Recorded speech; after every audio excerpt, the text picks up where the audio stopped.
Might know when you may stumble upon an emergency situation and you might be called upon to administer CPR. It's vital that everyone knows the steps to administer CPR properly so they can feel confident to help someone in need. And today we are joined by Matthew, manager of John Knox Public Safety. Matthew, thank you for being on the show today. This is thank you for having us. Really important topic in light of the cardiac arrest that we all saw here a couple of weeks ago on Monday Night Football involving Bill safety Damar Hamlin.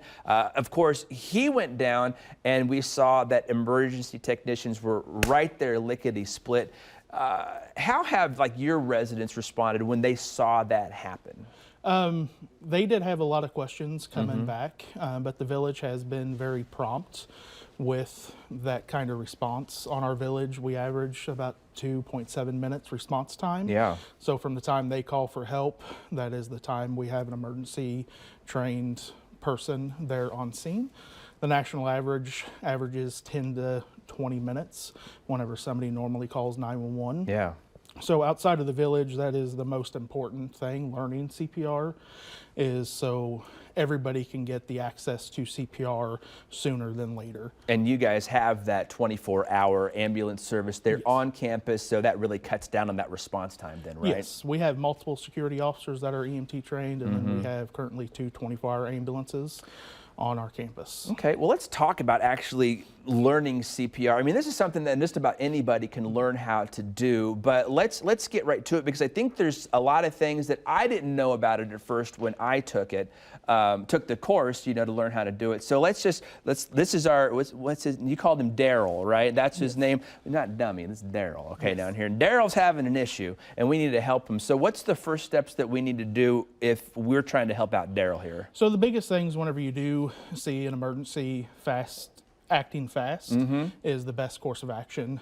You do need to take your personal safety into effect also. Yeah. So whenever you see somebody that is having a problem, you do want to kind of clear the area, make sure the area is safe. Okay. Whenever you do get up to them, you want to get down on your knees. Okay. You're going to tap really hard onto the shoulders and say, "Hey, are you okay? Are you okay?" Daryl, come on, buddy. If there is no response, he's not shaping up here. They're not breathing or not breathing normally, you need to get a hold of 911 so you can get help calling. And I've always heard that you should dedicate someone to call 911. Yes. So you call 911 while I'm going to take care of Daryl. There is a group mentality, so either whenever you just say somebody call 911, either no one's going to call or everybody's going to call and they're going to overwhelm the 911 system, which then will delay care.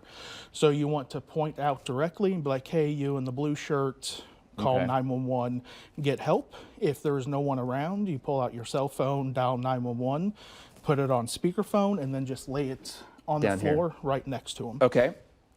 The next step after you call 911 or get help, you do want to make the chest bare. So you're going to move the shirts and everything out of the way. Okay. Pull it up to the neck, whatever you can. That includes bras, shirts, anything like that. At this point, we're past modesty. Yes. Yes. You do want to position your hands with your most dominant hand. It's going to go in the center of the chest, the palm over the sternum. Okay, so right in the center of the chest, Yes. no after one, just right on that sternum. Just right over the center. Right there. Okay. You're going to interlock your other hand on top. Okay. You're going to have your elbows locked. All right. Your shoulders directly over top. Okay. And whenever you start compressions, you're going to be pretty much using your hips to help guide down in your body weight. So that's just one big lever you're doing with your... You do want to compress down at least 2 inches. You want full recoil whenever you come back up. So you don't want your hands to ever come off the person. Okay. And you want to go at a state of 100 to 120 beats a minute. That's pretty fast, too, when you think about it, because that's staying alive, or as you said, Baby Shark, right? Yes. Okay, so Baby Either of those Shark, songs or the Imperial from Star Wars. All that stuff can kind of go along with it. So about like that? Yes. Okay. And while you are doing it, you do want to count out loud the numbers you are doing. Okay. The main reason for that is the 911 operator can hear you and they can tell you, "Hey, you're going too fast, you're going too slow," kind of speed up. Okay. We do want to change CPR compressors with every 2 minutes. So we prevent fatigue. Oh, yeah.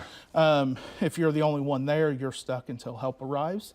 If there's other people out in the crowd that's there, you can pinpoint somebody who's an able person body, and they can come in and you can actually guide them through the steps yourself. Perfect. Well, it's a good thing that everybody needs to know, and I wish we had time to get to the AED and everything here, but I know we have additional resources online and stuff that you can use to learn more about that. But Matt, thank you so much for your time. Again, thank you for very useful information that could save a life one day, and that could be you doing the life saving. So for more of that information about Public Safety Department and the CPR program at John Knox Village, make sure you go to jkv.org.